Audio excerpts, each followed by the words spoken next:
So many of your friends are posting their before and after pictures, and keto works so well with them. They look like a different person now. But keto didn't work for you. What the heck? That's not fair, right? In this video, I'm going to give you 11 reasons why the ketogenic way of eating may not have worked for you and tell you how to fix these problems so that keto can work for you too. I'm Dr. Ken Berry, a family physician with 20 years of clinical practice, and we're going to figure out why keto didn't work for you. Now, the number one reason that keto may not have worked for you is that many people's only experience with the ketogenic diet was a multi-level marketing company sold them some exogenous ketones, and they signed them up so you'd get a new batch every month. And many of these companies told you could eat whatever you wanted and just take your exogenous ketones, and that was keto and that would work. Obviously, that's not going to work. Some of these companies tell you to lower your carbohydrate intake a little bit, but make sure and take your exogenous ketones regularly and reorder regularly. And it turns out that that kind of keto is more about their business model than it is about your weight loss and health improvement. Many people fail keto because they thought that's what keto was, and that ain't what keto is. The second reason is that many of the gurus in the ketogenic space early on, when it was becoming popular, advocated a keto diet that was very rich in vegetables, salads, and fruits, thinking that, everybody knows that fruits and vegetables and salad, that's healthy. So, there you go. So they just kind of blended their old beliefs that you should eat 7 to 10 cups of salad a day. They blended that into this new trendy keto diet. And the problem with this is that if you're eating too many total carbohydrates a day, whether it's coming from jelly donuts or whether it's coming from fruits and salad and vegetables, you're not going to lose weight as fast as you want to. It's just not going to happen. And that for many, that's one of the reasons many people fail on what they thought was a ketogenic diet, but really wasn't. The number 3 reason is that people counted net carbs instead of total carbohydrates. And the food manufacturing companies, they love it when you do this because they can hide all kinds of carbs if you just count net carbs. A friend of mine, Kim Howerton, she's the Ketonist. She actually did a little study on herself, and she found out that eating 20 net carbs a day, she could actually be eating over 100 grams of total carbs a day and still fall within 20 net grams a day. And so many people tried to count net carbs, and keto just didn't work for them. It's been my experience that if you'll count total carbohydrate intake and keep it under 20 grams a day, keto works for everybody. Number 4 is snacking. Again, the food manufacturers, the more you snack during the day, the more money they make, right? And so they're going to come up with all kinds of slim fast keto bars and keto shakes so that you can eat your 3 keto meals a day, and then you can eat their 3 snacks in between. Again, it works great for their profit model, but part of the ketogenic way of eating is that you should eat enough fat and protein during each meal that you're not hungry in between. Anytime you snack in between meals, that's going to raise your insulin level. That's going to turn off your fat burning for hours. So you got to try not to snack on a ketogenic diet. And if you're getting enough fat and protein in your meals, that'll be much easier. Number 5 is preemptive eating. A lot of us bring our old habits to any kind of new way of eating. And so if you grew up in a house where you had breakfast at 8, lunch at noon, and dinner at 5, hair lip the Pope, then that's going to cause you a problem on a ketogenic way of eating. Because many people, as they really get enough fat and protein in their diet, they'll stop eating breakfast altogether, or they'll stop eating the evening meal altogether. This gives you a longer intermittent fast each day, and that the intermittent fasting is far and away the quickest and easiest and cheapest way to burn fat if you're trying to lose weight. And so thinking that you have to have breakfast every morning or your morning is just not complete, that caused many people to fail on a ketogenic diet.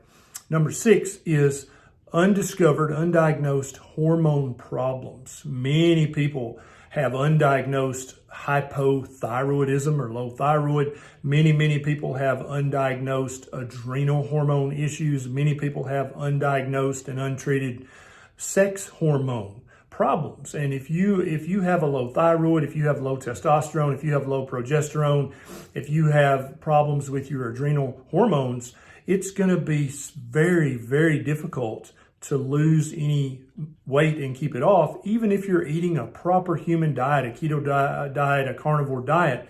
And so if you're one of these people and you're like, no, dude, I was doing keto right, I just didn't lose any weight, then it's time for you to find a low-carb doctor near you who can check all your hormones and find out the undiscovered hormone problem that you might very well have that kept you from succeeding on keto. I've actually got a video on this channel called How to Find a Low-Carb Doctor Near You. You can use that to find a doctor. Number 7 is expecting immediate results. Now, you know it's true. We all grew up in the sitcom era where all problems are addressed and solved within 30 minutes.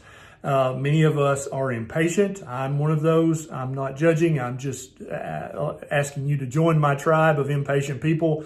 But we expect results. I've got so many messages from people on my YouTube video saying, hey, dude, I've been doing keto for a week now and nothing's happened.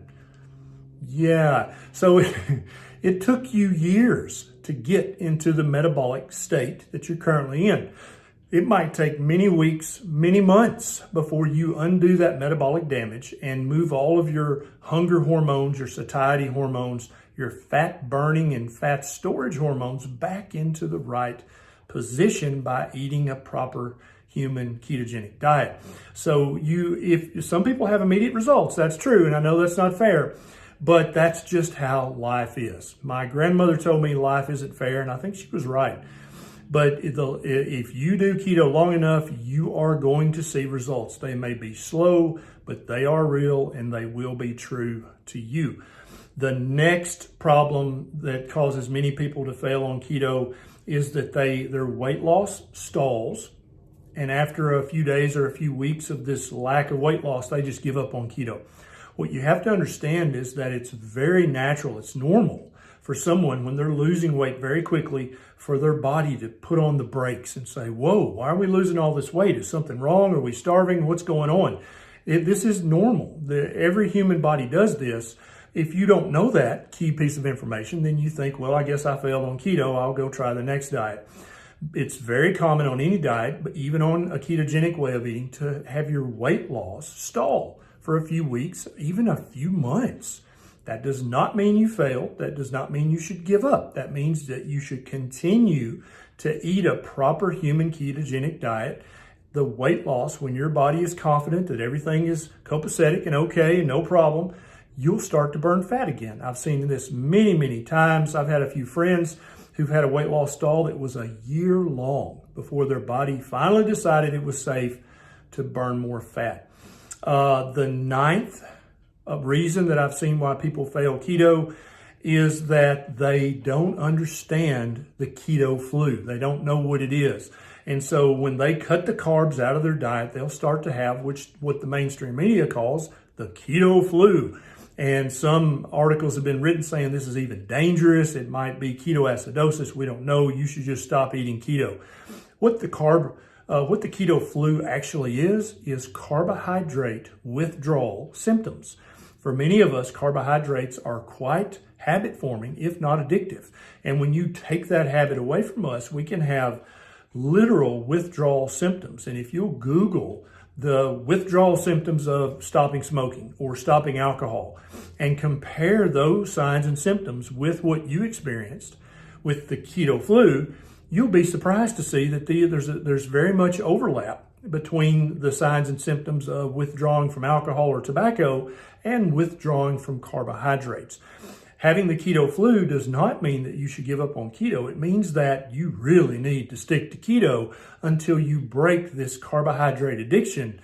On the other side of that addiction is the health and the weight loss you've been looking for. The 10th reason that I've seen people fail keto is that they bring their old knowledge with them and they're very afraid of saturated fat. They are convinced, even though they're going to try keto, that somehow saturated fat is the devil, it's bad for you, it's unhealthy. And so they just don't eat enough fat in a ketogenic diet. So they cut the carbs, and what they wind up doing is eating a very high protein, moderate to low fat diet, which can be ketogenic, but is not very tasty, is not very pleasurable. It's not a great joy to eat a diet that's high in protein, low in carbs, and low in fats. And many people, after a few days of this, they say, I just can't do keto. What they don't understand is that wasn't really keto anyway. Fat is a blessing from the Creator. You should have fat in every meal you eat. You should have plenty of fat. Fat is not dangerous. Fat is your friend. And then number 11, the reason that I see people fail keto is that they bring knowledge with them from previous diets. And this false knowledge that they have is that salt is bad for them. And so they don't use enough salt. And I recommend Redmond's Real Salt because it has lots of sodium and chloride. It has no microplastics or nanoplastics. It also has trace minerals included in the salt. Many people get cravings for junk food if they don't eat enough salt in their diet and don't get those trace minerals. Many people notice that they're hungry all the time if they don't get enough salt and these trace minerals in their diet. And for many people, after a few days of being hungry constantly, they just give up on the diet. Now, these are the most common 11 reasons that I've seen that keto didn't work for somebody. If you've got another reason, put it in the comments down below because I'm always looking for ideas to make videos in the future to help people be healthier. Now, here's a quick trick. If you don't ever want to miss one of my new videos, click that little subscribe button down there under this video and the little bell button right beside it. That way YouTube will send you a notification every time I post a new video. If I've helped to improve your health in some small way, then please consider becoming a patron. I have a Patreon link down below. It's a super quick sign up and you can throw $1 or $2 my way to help me fight for better health for everyone on the planet. I'm Dr. Barry. I'll see you next time.